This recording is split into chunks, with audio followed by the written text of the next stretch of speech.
آج سے ہزاروں سال پہلے جزیرہ عرب کے جنوبی علاقے میں یمن کے قریب ایک شہر آباد تھا جسے شہر سبا کہا جاتا تھا، اور وہاں آباد قبائل کو قوم سبا کے نام سے جانا جاتا تھا۔ ان لوگوں کو اللہ تعالیٰ نے بے شمار نعمتوں اور راحتوں سے نوازا تھا۔ لہلاتے باغ، چہچہاتے پرندے، ہر طرف خوشحالی کا سماں ہوا کرتا تھا، مگر اس قوم میں شرک پایا جاتا تھا اور یہ لوگ سورج کی پوجا کیا کرتے تھے۔ وہاں کا بادشاہ شرحجیل بن مالک ہوا کرتا تھا۔ بہت عرصہ حکومت کرنے کے بعد جب اس کی موت واقع ہوئی تو بادشاہت کا تاج اس کی بیٹی بلقیس کے سر سجایا گیا۔ السلام علیکم دوستوں، میرا نام ہے حسین اور آپ دیکھ رہے ہیں تلاش قدیم۔ بعض مورخین لکھتے ہیں کہ بلقیس کے والدین میں سے ایک جنات میں سے تھا، مگر اس کی کوئی واضح دلیل نہ ہونے کی وجہ سے اسے بہت کم بیان کیا جاتا ہے۔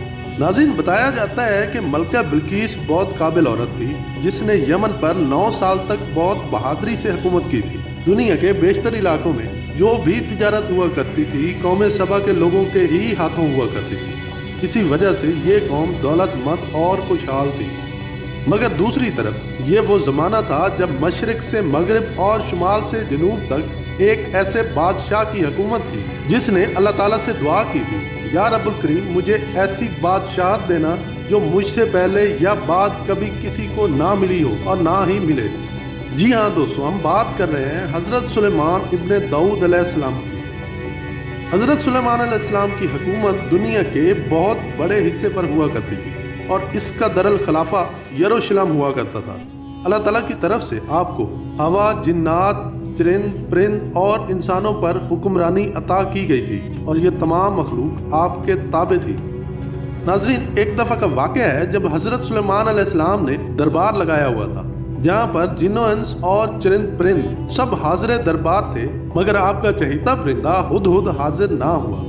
آپ نے ہدہد کے بارے میں پوچھا لیکن اس کا کوئی اتا پتہ نہیں تھا۔ پھر آپ نے فرمایا کہ اگر وہ اپنی غیر حاضری کی کوئی مناسب وجہ پیش نہ کر سکا تو اسے ذبح کر دیا جائے گا۔ ابھی یہ گفتگو چل ہی رہی تھی کہ ہدہد حاضر ہو گیا۔ جب حضرت سلیمان علیہ السلام نے سوال کیا کہ تم کہاں تھے تو ہدہد نے بڑے احترام سے جواب دیا کہ اے اللہ کے پیغمبر، میں اڑتے اڑتے ایک ایسے ملک جا پہنچا تھا جہاں میں نے شرک میں مبتلا قوم دیکھی جو آگ اور سورج کی پوجا کرتی ہے۔ ان کی بادشاہ ایک ملکہ ہے جسے ملکہ بلقیس کے نام سے پکارا جاتا ہے۔ ملکہ بلقیس ایک تخت پر بیٹھ کر حکومت کرتی ہے جس پر قیمتی ہیرے جواہرات جڑے ہوئے ہیں اور اس کے پاس آرائش و نمائش کا سارا شاہی سامان بھی موجود ہے۔ یہ سن کر حضرت سلیمان علیہ السلام نے ہدہد سے کہا کہ اگر آپ کی یہ بات سچ ہے تو آپ میرا ایک خط اس ملکہ تک پہنچا دو تاکہ وہ شرک کرنے سے باز آ جائیں، اور خط پہنچانے کے بعد وہاں بیٹھ کر سنو کہ وہ کیا بات کرتے ہیں اور اس کی خبر مجھے آ کر دینا۔ حضرت سلیمان علیہ السلام نے ملکہ بلقیس کو خط روانہ کیا جس میں لکھا تھا، شروع اللہ کے نام سے جو بڑا مہربان اور نہایت رحم فرمانے والا ہے۔ یہ عزت والا خط سلیمان ابن داؤد کی جانب سے ملکہ سبا بلقیس کی طرف ہے۔ جو ہدایت کی پیروی کرے اس کے لیے سلامتی ہے۔ مجھ پر غلبہ کی خواہش نہ کرو، میرے مقابلے میں سرکشی اختیار نہ کرو، بلکہ فرما بردار اور مطیع ہو کر میرے پاس آ جاؤ۔ یہ خط ملکہ سبا بلقیس اور اس کی قوم کے لیے دعوت تھی کہ وہ اللہ کی اطاعت کریں۔ ہدہد نے یہ خط ملکہ بلقیس کی گود میں جا گرایا۔ ملکہ کے دربار میں اس وقت 300 کے قریب قوم کے قبائل کے سردار اور وزیر و مشیر موجود تھے۔ جب خط پڑھا گیا تو تمام سردار طیش میں آ گئے اور کہنے لگے کہ ہماری توہین ہے، ہم اس کا سخت جواب دیں گے۔ مگر ملکہ نے انہیں سمجھایا اور کہا، اس خط سے پتہ چلتا ہے کہ کوئی عام شخص نہیں ہے، اس لیے ہم حکمت عملی سے کام لیں گے۔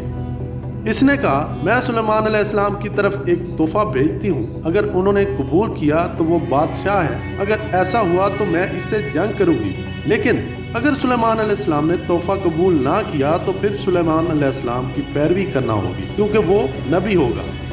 ہدہد جو بیٹھا یہ ساری گفتگو سن رہا تھا، اس نے یہ ساری باتیں آ کر حضرت سلیمان علیہ السلام کو بتا دی۔ یہ سن کر حضرت سلیمان علیہ السلام نے حکمت عملی بنائی اور جنات کو حکم دیا کہ شہر کے داخلی راستے پر دربار تک سونے چاندی کی اینٹوں کا فرش بنا دیا جائے اور راستے کی دونوں جانب عجیب الخلق سونے کے جانور کھڑے کر دیے جائے، وزراء اور مال سلطنت کی تمام کرسیوں کو سونے کا بنا دیا جائے اور دربار کو ہیرے جواہرات سے چمکا دیا جائے۔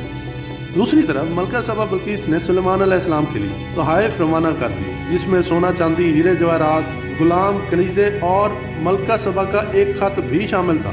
جب یہ تمام تحائف لے کر قافلہ حضرت سلیمان علیہ السلام کے دربار میں پہنچا تو انہوں نے یہ سب دیکھ کر شرمندگی سے سر جھکا لیے، کیونکہ یہ سب ان کی سوچ سے بھی بڑھ کے تھا جو آپ کے دربار میں موجود تھا۔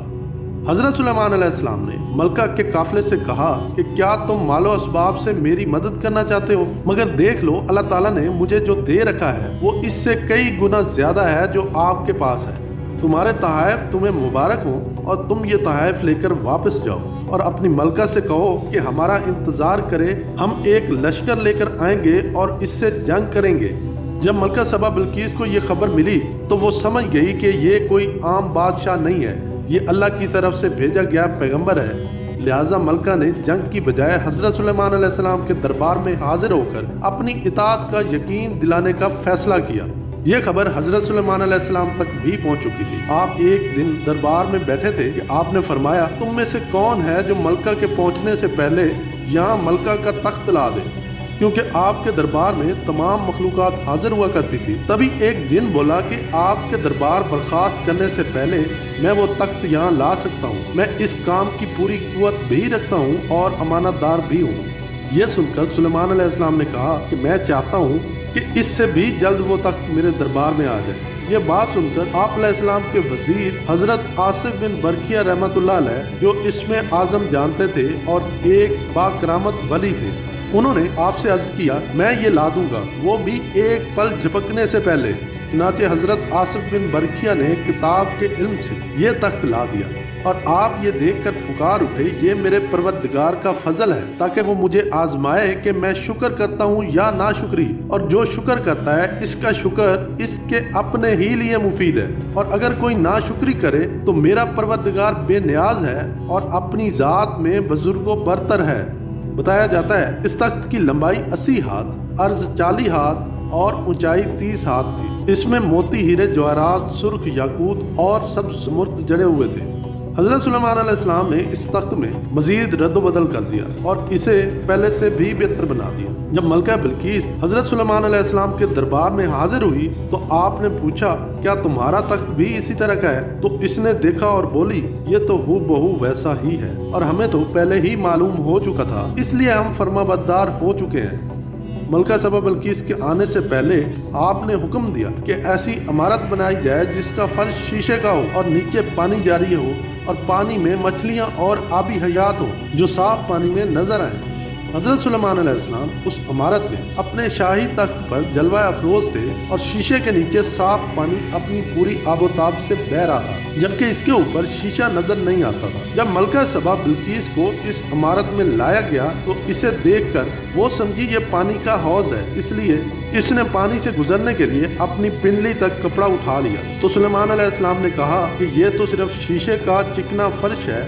یہ سن کر وہ شرمندہ ہو گئی اور بول اٹھی کہ اے میرے پروردگار، میں سورج کی پوجا کر کے اپنے آپ پر ظلم کرتی رہی ہوں اور اب میں نے سلیمان علیہ السلام کے ساتھ اللہ رب العزت کی اطاعت قبول کر لی ہے۔ لہٰذا ملکہ سبا بلقیس پر یہ ظاہر ہو گیا کہ جیسے وہ شیشے کے فرش کو پانی کا حوض سمجھ بیٹھی تھی، اسی طرح اس کی قوم اور اس نے سورج کی چمک دیکھ کر اسے معبود سمجھ لیا تھا۔ اسے اپنی اس غلطی پر نہایت شرمندگی ہوئی۔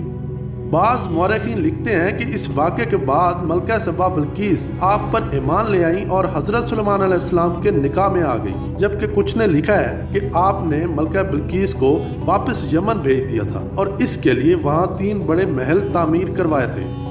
پیارے دوستوں، امید ہے آپ کو یہ ویڈیو پسند آئی ہوگی۔ ہماری حوصلہ افزائی کے لیے اس ویڈیو کو لائک اور شیئر ضرور کریں، چینل کو بھی سبسکرائب کریں تاکہ نئی ویڈیوز آپ تک پہنچ سکیں۔ ملتے ہیں اگلی شاندار ویڈیو میں، تب تک کے لیے اپنا اور گرد و نواح کے لوگوں کا خیال رکھیے گا۔ اللہ حافظ۔